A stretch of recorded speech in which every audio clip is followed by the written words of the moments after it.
Horus, c'est le roi Soleil, le grand esprit Soleil, que de grands événements arriveraient à partir de 1993 et qu'il y aurait beaucoup de sang versé dans les années 40. Eh bien, je voudrais que vous sachiez que ces événements sont arrivés dans les années 40, la guerre 39-45, mais il lui dira qu'après les années 93 commencera une période irréversible de troubles dans le monde qui aboutiront à l'abandon total de toute organisation sociale, vers la guerre la plus affreuse que l'humanité n'ait connue. Et ça a été révélé à Aleister Crowley, qui se déclarera le plus grand maçon au monde. Le groupe Rockefeller auront un grand party en 1999, je vous en ai parlé tantôt, et cette société s'appelle The Millennium Society.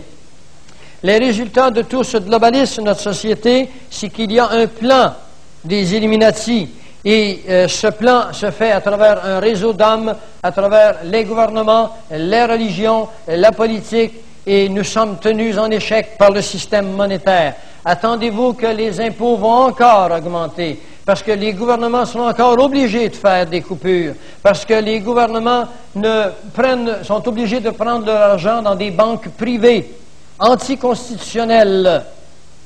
Les banques privées prennent leur argent nulle part, le prêtent à nos gouvernements, et vous et moi sommes obligés de le remettre avec des intérêts à partir des contrats qu'ils ont créés sans votre permission.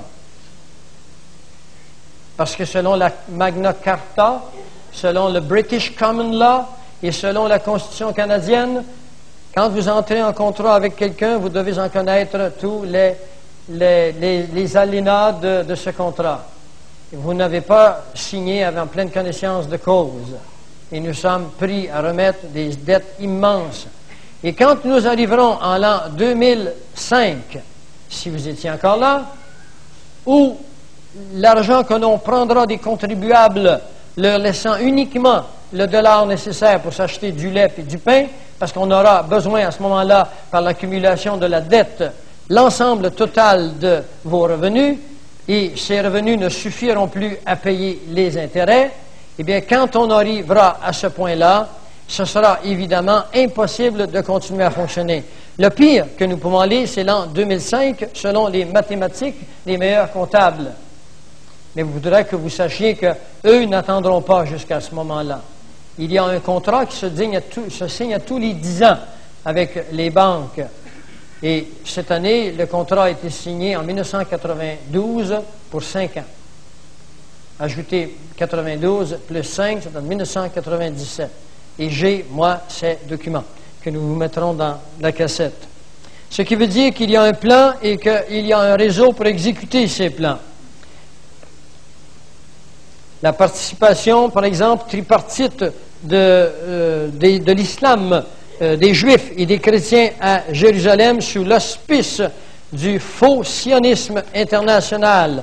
En 1994, David Rockefeller déclare qu'il y a une fenêtre d'opportunité pour l'Union internationale, mais que des forces sont déjà à l'œuvre pour la destruction de cette unité. Et ce sont les avocats des ethnies nationales. Qui sont les avocats de l'ethnie nationale? Eh bien, j'espère que vous et moi sommes ces avocats, que vous croyez encore que le Canada est un pays qui doit être respecté avec sa constitution et sa politique. N'ayez pas peur d'aller vous acheter des constitutions canadiennes. Il n'y a jamais eu quelque chose d'aussi bien fait que la constitution canadienne. Et si vous étudiez la Constitution canadienne, vous n'aurez au plus aucun intérêt à ce qu'on se sépare. Parce que le problème n'a jamais été un problème linguistique ou culturel, c'est un problème monétaire. J'ai, moi, rencontré personnellement M. Lucien Bouchard, et je lui ai demandé si c'était un problème culturel ou économique. Et Luc Gagné, qui est là, était avec moi, et il me dira lui-même que c'est un problème économique. Il faudrait que vous sachiez que le Canada a dans la Constitution la possibilité de se pourvoir de tous les argents que nous avons besoin. C'est sa responsabilité. Alors, ces avocats-là, ce sont nous. Maintenant, si vous allez dans Apocalypse 13 au verset 17, vous aurez la confirmation de cela, parce que ces hommes qui savent que ceux qui attaquent le mouvement de globalisme sont ceux qui ont la lumière. Mais ils ont préparé des plans pour vous et pour moi, et les plans sont les suivants. Apocalypse 13, le verset 7 nous dit, « Il lui fut donné de faire la guerre aux saints. » Et là, il y a une virgule. Il est marqué « et de les vaincre ». Cela veut dire que les croyants, durant cette période où le gouvernement mondial prendra autorité sur toute langue, toute tribu, toute nation, tel que vous le trouverez dans Daniel 7 au verset 23, eh bien, lorsque ce gouvernement arrivera au pouvoir, les gens qui seront là seront vaincus et seront mis à mort. Mais je vais vous montrer tantôt comment ne pas être mis à mort et comment ne pas être vaincu. Je vous prie de rester avec moi encore pour quelques heures. Enfin.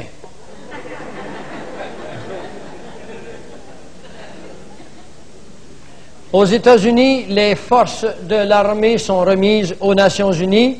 Les forces des réserves militaires sont remises aux États-Unis. Et je vous l'ai dit tantôt, on a créé des camps de concentration afin de amener les défecteurs. Les défecteurs, ce sont tous ceux-là qui ne voudront pas se conformer pour être reprogrammés et être mis à mort s'ils sont non programmables. Madame Reno a demandé au Congrès américain qu'on lui donne 2500 soldats ou 2500 commandos spécialisés pour sa protection personnelle et puis pour exécuter ses ordres. Madame Reno est en charge du département de la justice. C'est elle qui a permis que la branche davidienne soit exécutée. La plupart d'entre vous croyez que David Koresh a arbitrairement mis feu au complexe en tuant 17 enfants et 85 personnes. Vous vous trompez, mes amis. C'est l'armée américaine qui, avec ses bulldozers, a fait rentrer du gaz, du Népal à l'intérieur de la bâtisse et qu'ils ont mis eux-mêmes le feu. Il y avait sur le toit de cette bâtisse des hommes qui étaient les bodyguards d'un homme qui s'appelle Bill Clinton. Ils ont été tués dans l'avion, ces deux hommes-là, faisant croire qu'ils ont été tués par la branche davidienne à l'intérieur parce qu'ils en savaient trop sur le passé de M. Clinton. Maintenant, écoutez bien ceci. Le KGB, le 4 juillet 1994, le KGB et le FBI américain se sont fait un party et sont devenus une seule et même organisation. Si ça ne vous fait pas sursauter, c'est parce que là, vous avez perdu les notions de nationalité. Vous avez perdu les notions de morale. Vous avez perdu les notions d'un peuple qui pensait, qui pensait selon la parole de Dieu. Parce que les États-Unis d'Amérique étaient un peuple choisi pour faire connaître la parole de Dieu. Et ce peuple s'est prostitué. Un homme du nom de Sergio Stapashin déclarera ceci. Il déclara que maintenant, les agents du FBI se promènent librement dans les cachettes du FBI et que le FBI, que le KGB en fait autant aux États-Unis. Pourquoi? Parce que, dit-il, nous avons maintenant des buts en commun et nous sommes, dit-il, animés par des mêmes objectifs. Et vous trouverez cela presque mot à mot dans Apocalypse 17, le verset 13, où il vous est dit, « Ils ont un même dessein et ils donnent leur puissance et leur autorité à la bête. » Ce qui est important, c'est qu'ils ont un même dessein. Ils ont un même esprit. Et c'est un esprit universel. Il existe maintenant aux États-Unis un super ordinateur qui s'appelle le nouveau B666. C'est un programme de contrôle humain par toutes les forces policières américaines. Et il a un nom particulier. Son nom, c'est Lucid. Lucid vient du mot Lucifer. Et il possède dans cet ordinateur une carte biométrique universelle. Et dans cette carte biométrique apparaîtra votre ADN, vos empreintes digitales, l'empreinte de vos orteils. L'iris sera pris en photographie. Tout sera là. Et sur ce programme, il y a de la place pour 2000 pages d'informations sur votre corps. Les hommes sont malades spirituellement. Ils ne sont pas connectés à la réalité globale. Alors, je voudrais partager avec vous un certain nombre de critères pour vous démontrer, hold it, que la Babylone dont il est question dans Apocalypse 17 s'appelle aujourd'hui les États-Unis d'Amérique. Et que la ville dont il est question dans la parole de Dieu s'appelle New York. Et qu'elle sera détruite dans 1 heure.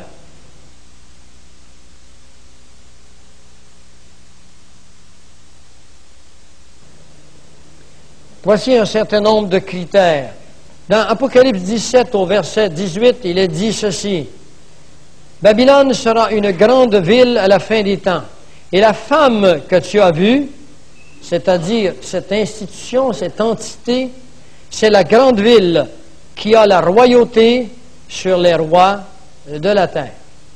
Je voudrais que vous sachiez que la bâtisse des Nations Unies est à New York. Il n'existe aucune ville au monde qui a en sa possession la royauté des rois de la terre que la bâtisse des Nations Unies qui est à New York. Un autre critère. Babylone aura un grand port de mer. Et tous les pilotes, tous ceux qui naviguent vers ce lieu, les marins et tous ceux qui exploitent la mer, se tenaient éloignés. Croyez-vous qu'en Irak, il y a une mer dans le désert? Est-ce que vous savez que New York est bâti sur le bord de l'océan Atlantique? Ce ne sont que quelques critères. Il y en a tout près de 100. Nous allons en partager 10 ou 12. Le troisième critère. Babylone sera un centre économique et commercial du monde et que les marchands de la terre se sont enrichis par la puissance de son luxe. Il n'y a aucune ville au monde où il y a autant de luxe que New York. Il n'y a aucun pays au monde où il y a autant de richesse qu'aux États-Unis. Apocalypse 18, 3. Apocalypse 18, 19 nous dit la grande ville où se sont enrichis par son opulence tous ceux qui ont des navires sur la mer. En une seule heure, elle a été détruite.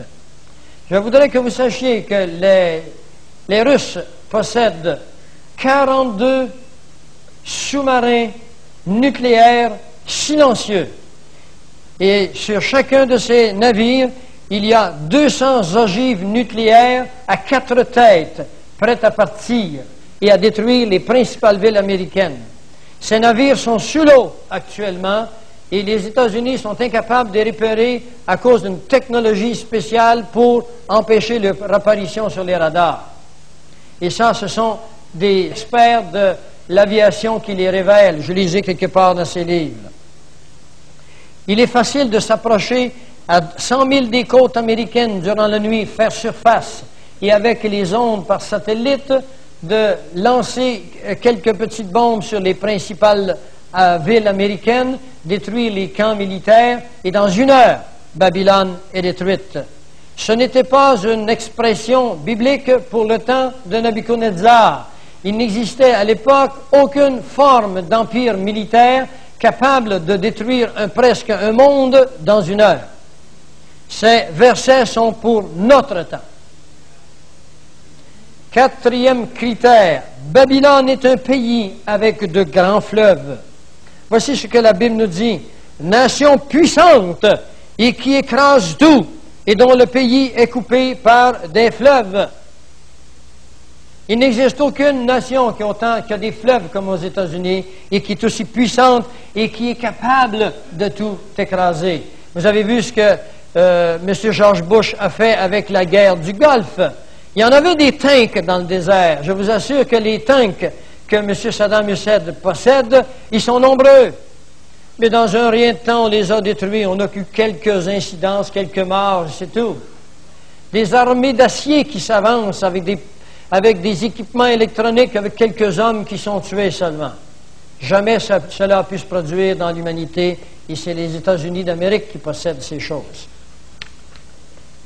Un cinquième critère. Babylone est près des océans. Toi qui habites près des grandes eaux. Jérémie 51, 13. Est-ce que l'Irak est près des grandes eaux? Près des grands sables? Sixième critère. Babylone est un peuple multi-ethnique contre les gens de toute espèce qui sont au milieu d'elle. D'elle quoi? Mais de Babylone. Vous pensez que les États-Unis sont faits uniquement d'Angleterre? Mais les États-Unis, c'est un pays entièrement cosmopolitain. Et quelqu'un me dira, oui, mais c'est la naissance de l'ancien Empire romain. Et je peux certainement être d'accord avec cela. 87% des habitants des États-Unis viennent de la vieille Europe. Qu'était la vieille Europe? L'ancien Empire romain.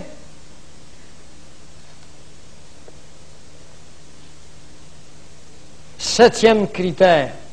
Babylone a une nation mère qui demeure de sa naissance à sa mort. Votre mère, l'Angleterre, est couverte de confusion. Celle qui vous a enfanté rougit de honte. Qui a enfanté les États-Unis? L'Angleterre, le lion, qui eut des lionceaux, qui s'appelle le Canada, les États-Unis d'Amérique, la Nouvelle-Zélande et l'Australie. La mère de Babylone a comme symbole le lion. Ils rugissent ensemble comme des lions, et ils pousseront des cris comme des lionceaux. Jérémie 51, 38. Ça va? 9. Le neuvième critère. Les dirigeants de Babylone ont recours à l'astrologie et aux sciences occultes pour être guidés. Tu t'es fatigué de force de consulter, à force de consulter. Qu'ils se lèvent donc ceux qui te sauvent, ceux qui observent les astres, qui annoncent d'après les nouvelles lunes ce qui doit arriver. Isaïe 47, verset 13. Est-ce que vous savez qu'à la bâtisse des Nations Unies, au dernier étage, il y a une chambre, et dans cette chambre, il y a 10 sièges. Est-ce que vous savez que le Club de Rome a divisé le monde en 10 biorégions? Est-ce que vous savez que l'ancienne Atlantide était composée de 10 biorégions? Est-ce que vous savez que l'Atlantide avait la même philosophie que les globalistes aujourd'hui, dont les racines sont les mêmes, Lucifer? Est-ce que vous savez qu'il existe dans cette chambre aux Nations Unies un œil qui voit tout? Il existe un hôtel où ces gens entreront en communication avec leur Dieu, qui est le Dieu Baal, le Dieu entièrement païen.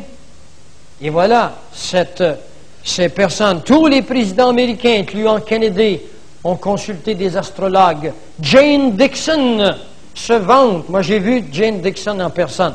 Je ne dis pas que je l'ai connue personnellement, mais je l'ai vue à 2 reprises dans des conférences où j'allais aux États-Unis, bien cotées, des belles conférences, mais on ne distingue pas entre ce qui est subtil, ce qui est concret, entre le bien et le mal, parce qu'on se fout de la parole de Dieu dans ces endroits très professionnels de cheminement.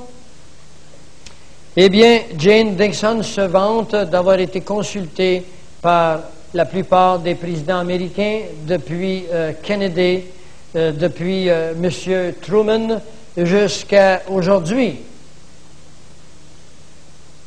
Je ne m'embarquerai pas pour vous parler des alliances de M. Truman avec ce monde qu'on appelle le monde des extraterrestres, qui n'est qu'un monde d'esprit, si vous voulez, démoniaque. Je Pour ceux qui croient qu'ils viennent d'autres planètes, rectifiez votre tir. Ils ont toujours été là.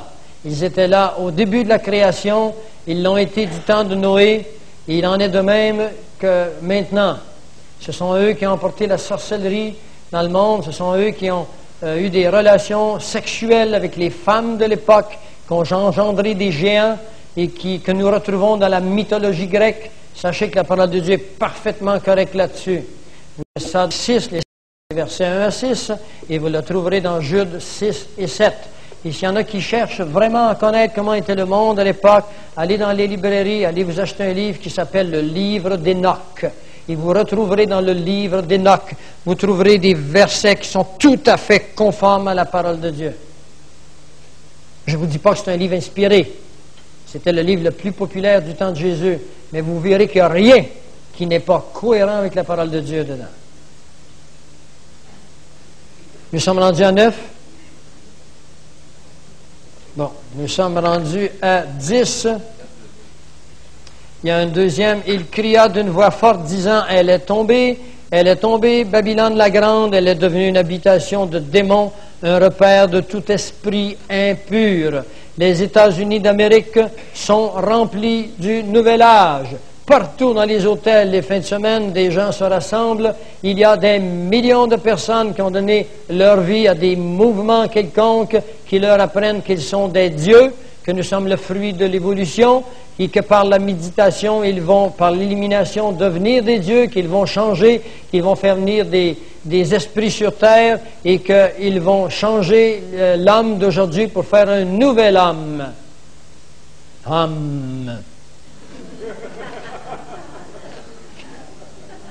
Le critère numéro 10, Babylone aura comme symbole l'aigle et construira son nid dans le ciel. Daniel 7,4. Le premier était semblable à un lion et avait des ailes d'aigle. Quand Babylone s'élèverait jusqu'aux cieux, quand elle rendrait inaccessibles ses hautes forteresses. Jérémie 51, 3. Il s'agit ici des satellites placés dans l'espace, qui sont là et qui observent tout sur la planète Terre. Et Babylone a placé son nid jusque dans les cieux, très haut dans les cieux, même sur d'autres planètes. Mais Babylone sera projetée sur Terre. Le signe que vous voyez là, c'est l'aigle. L'aile de gauche a 32 plumes. Ce sont les 32 premiers degrés de la franc-maçonnerie, alors que l'aigle de droite en a 33. Ce sont les derniers degrés de la franc-maçonnerie qui contient 33 degrés. En dessous, ce sont les 9 sages. La queue est composée de 9 plumes qui sont les 9 sages qui pensent et qui dirigent la direction du gouvernement mondial. Et il y a beaucoup d'autres informations. Je n'ai pas le temps ce soir de vous donner cela. Mais tout ceci est du symbolisme qui est sous nos yeux depuis 1932, avec le New Deal qui nous appauvrit d'une année à l'autre. Et ils ont placé leur symbole en pleine face. Et trop stupide, nous, on échange cet argent-là. Ah, c'est de l'argent américain, hein? Elle vaut cher, hein? Et nous sommes prisonniers de ce monde qui a été plus vigilant que nous. Nous nous sommes contentés d'enseigner le salut, on a oublié le reste. Nous n'avions qu'à prendre Romains et Galates, puis jeter le reste de la parole.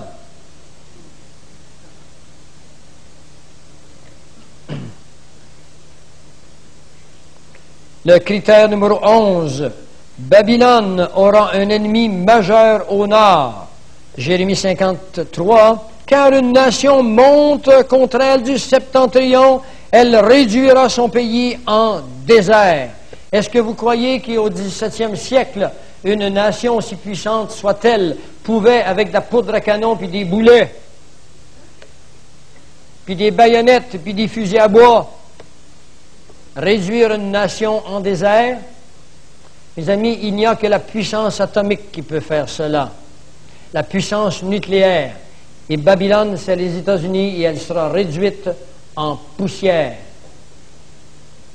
Babylone aura un ennemi majeur au nord, et si vous prenez une map et vous regardez au nord du Canada, vous tombez immédiatement dans l'URSS. Voici un peuple vient du septentrion, une grande nation, et des rois puissants se lèvent des extrémités de la terre.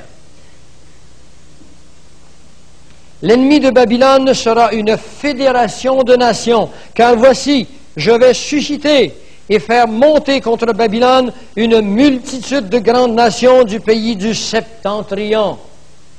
La Russie qui a été démantelée est désormais en train de se remanteler. Vous comprenez cela, vous? La Russie bientôt sera une grande coalition formée avec les musulmans. Un Russe sur 3 est islamique.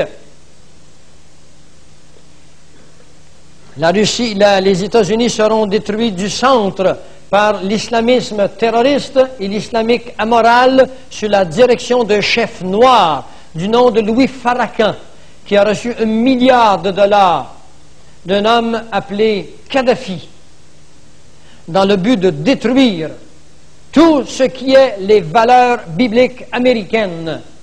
M. Kadhafi déclara ceci dernièrement dans un magazine qui suivra la réunion de 900 000 personnes qu'il a réussi à amasser devant la Maison-Blanche à Washington, avec un discours de 2h30. Il leur dira, Allah ne permettra pas que ce soit la Russie qui détruise les États-Unis d'Amérique.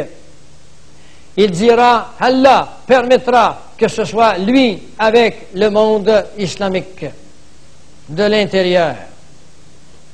Un nombre incroyable de nouveaux adeptes à l'islam se font chaque jour. Les églises méthodistes d'Angleterre sont achetées par l'islam et on y enseigne Mahomet, le prophète du très grand Allah. Il faudrait que vous sachiez que le mahométisme n'est pas né avec Mahomet. Il était là longtemps au préalable. Mahomet a fait de l'islam une religion monothéiste. Ça a été là son appart. Ils adorent le roi Lune, alors que les Égyptiens adorent le roi Soleil Ra, R-A avec 2 petits points dessus. Nous sommes rendus 13 et nous terminerons avec 13, mais je vous ai dit qu'il y a des douzaines et des douzaines de critères. Babylone sera la demeure d'une multitude de Juifs qui la quitteront. En ces jours, en ce temps-là, dit l'Éternel, les enfants d'Israël et les enfants de Juda reviendront ensemble. Mon peuple est un troupeau de brebis perdues. Sortez, dit-il, du pays des Chaldéens. Est-ce que vous croyez que la Chaldée, dans laquelle, près de Ur, où Abraham a quitté son peuple pour s'en aller selon la parole de Dieu, est encore ce pays dont on parle ici? Êtes-vous convaincu de cela? La Chaldée, c'est un pays où on enseigne l'astrologie. C'est un pays où on consulte les esprits. Et de la Californie et des États-Unis est sorti le nouvel âge. La nouvelle Chaldée, c'est les États-Unis d'Amérique. Fuyez Babylone et que chacun sauve sa vie de peur que vous ne périssiez dans sa ruine. Le Seigneur est en train de dire à ceux-là qui le connaissent, puis il parle surtout à son peuple, les Juifs, fuyez les États-Unis, revenez dans votre pays, parce que son plan c'est ceci, j'irai vous chercher des nations où je vous ai dispersés pour vous ramener. Là, il lui donne un ordre, fuyez, sinon vous vivrez les fléaux que j'ai promis dans ce livre. Apocalypse 22, 18. Alors voilà pour ce qui est des critères de cette Babylone qui est là maintenant, qui a de l'extension jusque dans ce pays. C'est, vous penserez, une conférence très négative, très pessimiste. Je vais vous dire personnellement que je suis l'homme face à ces événements le plus optimiste qu'on puisse trouver. Je suis celui qui a hâte de voir arriver ces événements parce qu'ils sont dans la parole de Dieu et que la parole de Dieu a réserve pour son peuple ce qu'il y a de plus extraordinaire. La parole de Dieu nous réserve un ascenseur qui va nous sortir de cette Babylone. Et cet ascenseur, c'est ce qu'on a vu hier, qui s'appelle l'enlèvement de l'Église. Pour ceux d'entre vous qui êtes ici pour la première fois, à la fois dans une réunion où on parle du nouvel ordre mondial et qui malheureusement est présentée par un chrétien, je voudrais que vous sachiez que si je n'étais pas chrétien, je ne présenterais pas ces choses. Parce que si je n'ai que des mauvaises nouvelles à vous apporter, je suis mieux de m'en aller dans mon petit camp dans le bois puis me taire. Parce que la parole de Dieu, l'Évangile veut dire bonne nouvelle. Ici, il y en a parmi vous qui n'avez pas l'habitude de réfléchir profondément. Ici, la parole de Dieu nous dit que ça, c'est une bonne nouvelle. Je voudrais que vous sachiez que c'est parce qu'il y a une mauvaise nouvelle.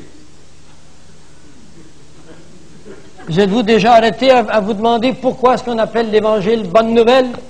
Mais c'est parce qu'il y a une mauvaise nouvelle. La mauvaise nouvelle, c'est que tout homme, quand elle arrive au monde, est un fils d'Adam. Et à ce titre de fils d'Adam, tout homme est pécheur, séparé de Dieu. Et qu'à ce titre de séparé de Dieu, tout homme est privé de la gloire de Dieu. Ça veut dire de sa présence. Ou autrement dit, tout homme est privé du ciel. Ça, c'est une très mauvaise nouvelle. Mais la bonne nouvelle, c'est qu'il y a une virgule puis un mais, une conjonction, qui dit qu'ils sont gratuitement justifiés. Vous pouvez être justifié face à Dieu ce soir. Et gratuitement, vous n'avez pas à me payer pour ça, ou à payer une dénomination quelconque.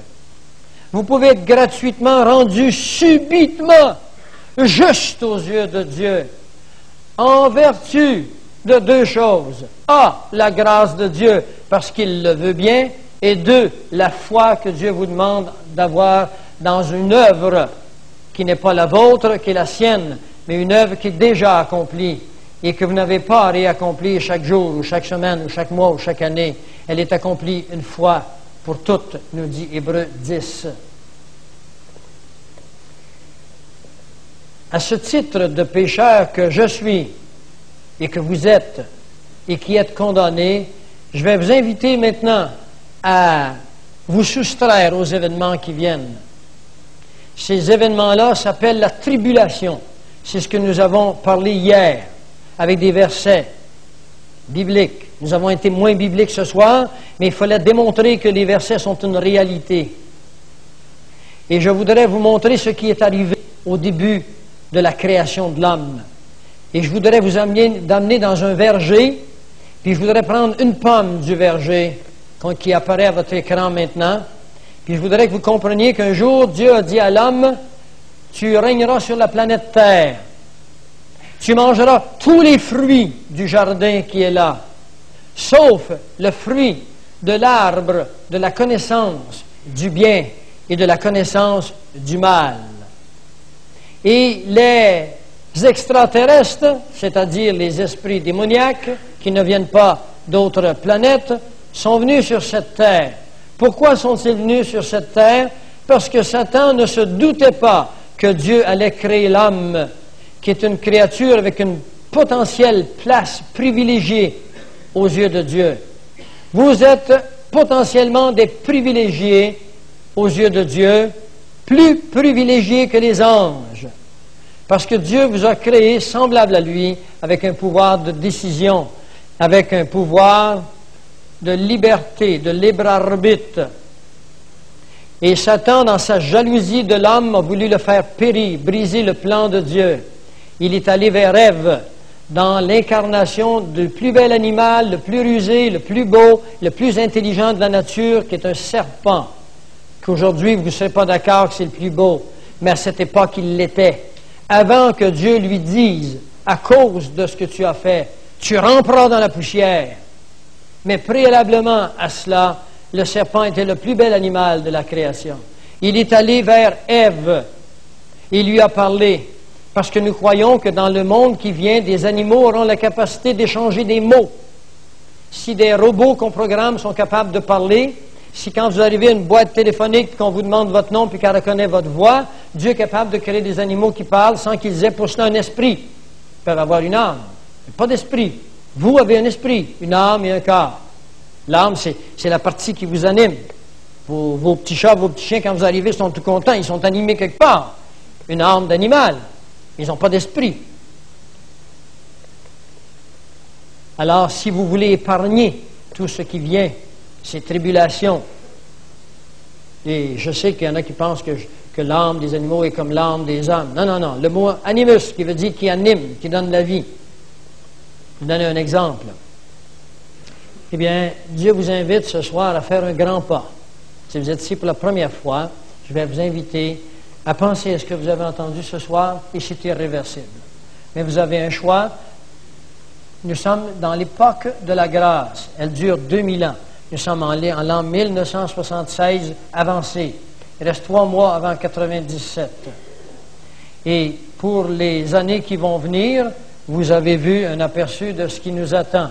Et un peu plus tard, arrivera la marque universelle dans la main ou sur la peau.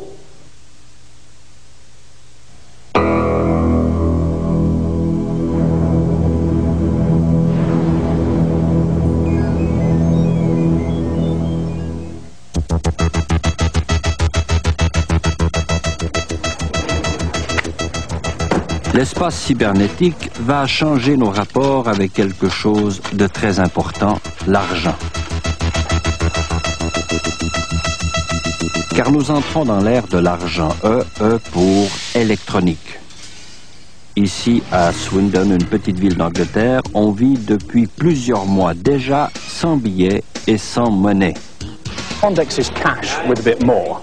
Mondex means that you can get cash in your home very conveniently. 24 hours a day. Toutes les transactions, même les plus petites, se font électroniquement. L'expérience est si positive que le monde entier pourrait bien l'adopter. Chèque ou dépôt direct, carte de crédit et de débit, guichet automatique, carte à puce, tout ça, ce n'était qu'un début.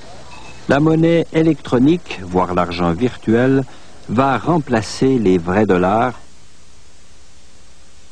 Mais la Bible nous dit dans Apocalypse 13, le verset 17, que nul ne pourra acheter ni vendre sans la marque dans la main ou bien sur le front. Apocalypse 17. Et que personne ne peut acheter ni vendre sans la marque. Bientôt aux États-Unis, nous pourrons acheter ni vendre sans la marque, la carte dont je vous ai parlé. Il nous dit, c'est ici la sagesse, que celui qui a de la connaissance, qui a de l'intelligence, calcule, c'est un nombre d'hommes et son nombre est 6, 6, 6. Tous les systèmes électroniques importants du gouvernement fonctionnent avec 666. Mais le 666 dépasse les systèmes électroniques. C'est une sagesse dont nous avons de nouvelles informations extraordinaires que nous vous apporterons dans une conférence ultérieure à celle-ci. Mais quel qu'en soit, si vous êtes jamais demandé qu'est-ce qui vous arrive si vous mourrez ce soir, eh bien, je vais vous donner la réponse, ce qui vous arrive ce soir. Si vous n'avez pas Christ dans votre vie, ce qui vous arrive, c'est que vous sortez de votre corps. Et en sortant de votre corps, vous êtes récupéré par le monde des esprits.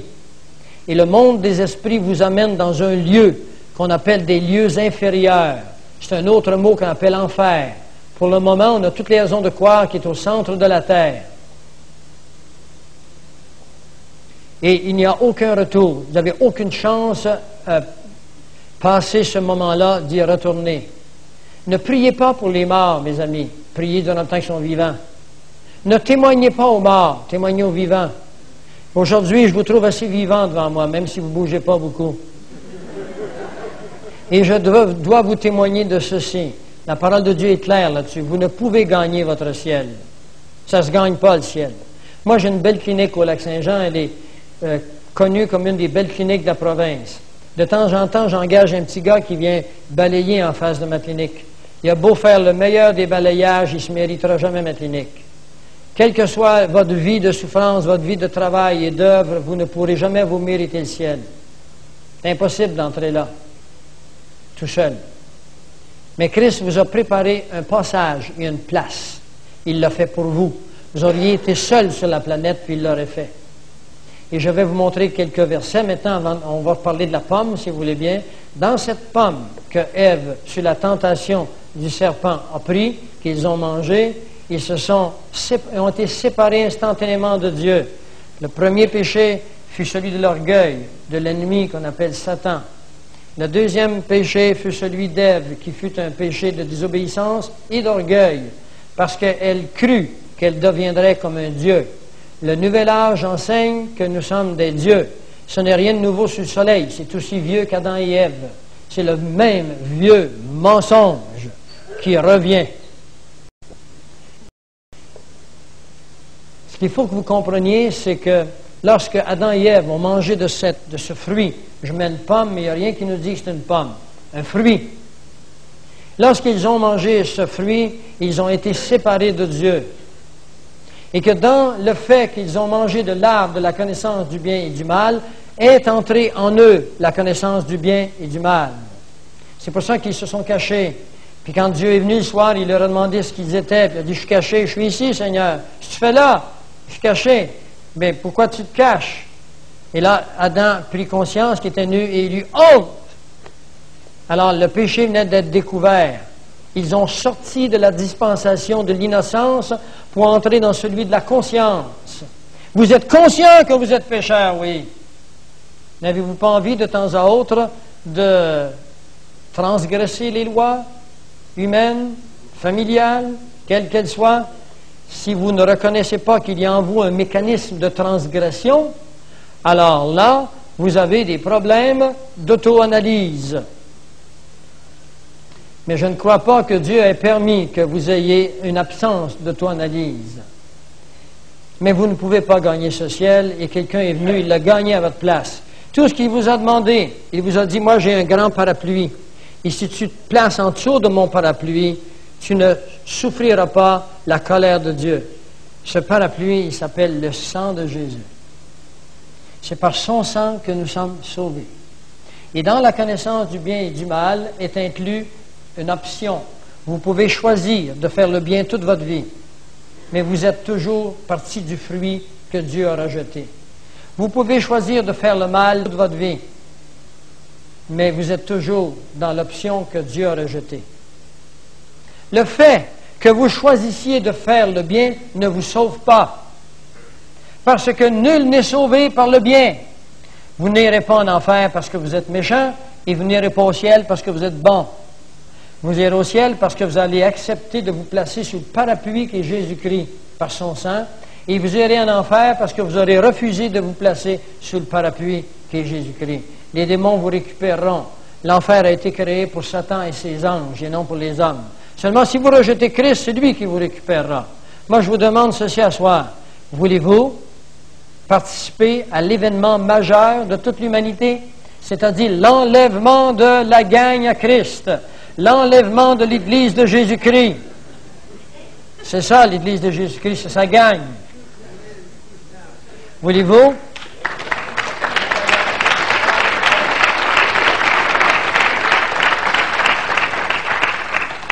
Pour devenir membre de sa gang, vous devez avoir un grand moment profond de sincérité, d'honnêteté dans votre cœur. Vous devez reconnaître que vous êtes pécheur. Et le péché n'entre pas dans le ciel, donc vous ne pouvez pas y entrer.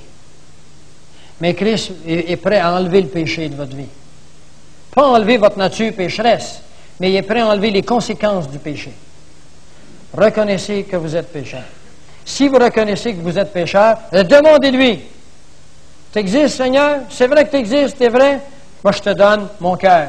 Je te le donne. Tu as la permission d'entrer. Viens dans ma vie et va dans les compartiments les plus secrets de mon cœur et fais le ménage. Je te donne le reste de ma vie si tu en veux. Et lui, il en veut de votre vie parce qu'il vous a créé. Vous êtes une merveille à ses yeux.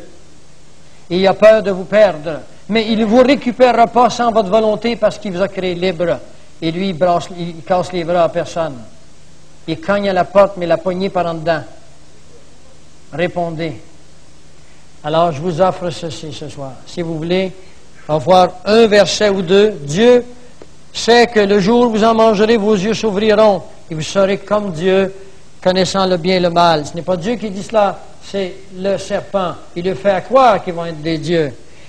Mais Dieu a enfermé tous les hommes dans la désobéissance. Tous les hommes sont dans la désobéissance. la désobéissance à son plan, l'obéissance à son œuvre. Et les hommes cherchent eux-mêmes de petites choses dans leur vie, leur philosophie, leur propre théologie. Il n'y a qu'une seule théologie, elle est ici. Il est marqué tout à fait en haut que tous sont pécheurs, ils ont privé de la gloire de Dieu, mais ils sont gratifiés, ils sont justifiés par sa grâce, par le moyen du rachat. Si le mot rédemption vous fait peur, ça veut dire par le rachat qui est en Jésus-Christ. Nous ne sommes pas sauvés par nos œuvres, mais nous sommes sauvés par le moyen de la foi, et cela ne vient pas de vous. Pas la foi qui ne vient pas de vous, c'est le salut. Ne vient pas de vous, vient de Dieu, par sa miséricorde, c'est-à-dire par sa bonté, par le bain de la génération et le renouvellement du Saint-Esprit. Si vous faites simplement le pas de dire « Je t'accepte, Seigneur, viens à moi », l'Esprit Saint va descendre, c'est son rôle. C'est lui qui va vous convaincre de péché, de jugement et de justice.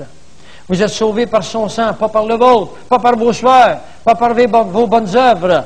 Vous êtes sauvés parce qu'il a payé le coût à votre place. Les conséquences, c'est la vie éternelle.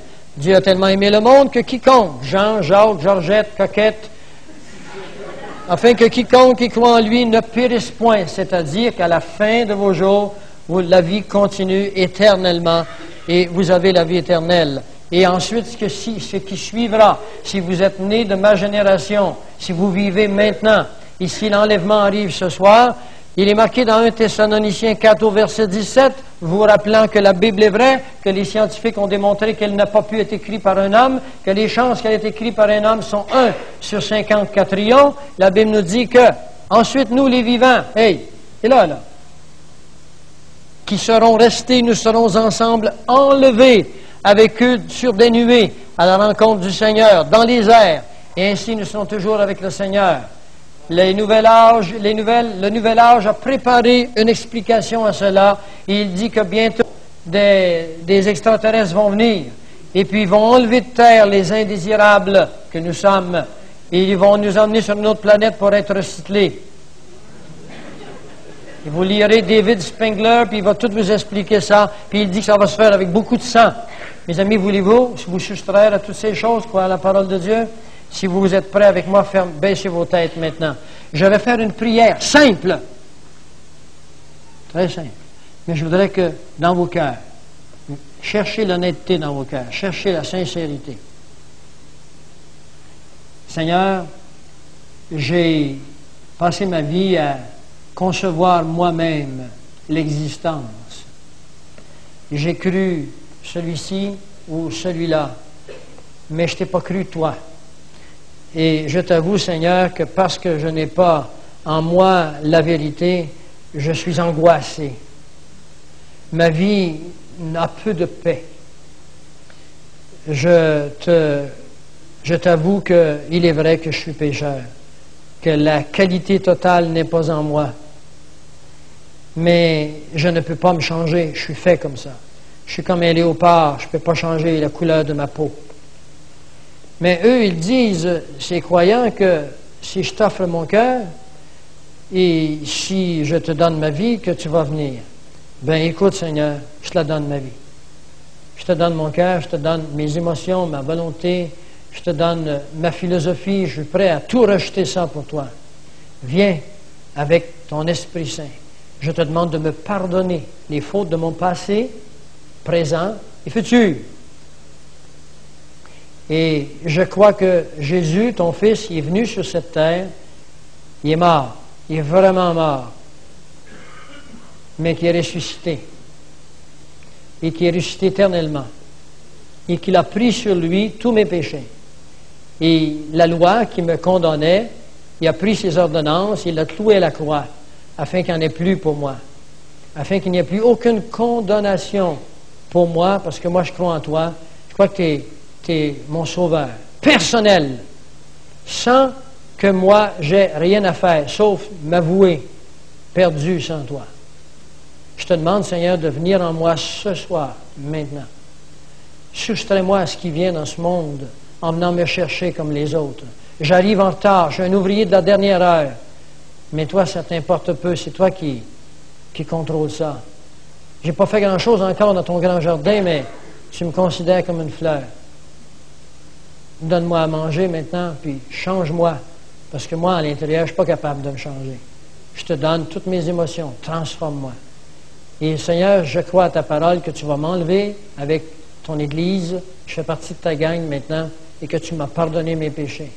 Et je te remercie parce que si vous avez fait ça avec sincérité de cœur, la Bible vous dit maintenant, si vous avez été sincère dans vos cœurs, mes amis, vous êtes désormais sauvés. Et je vous prie,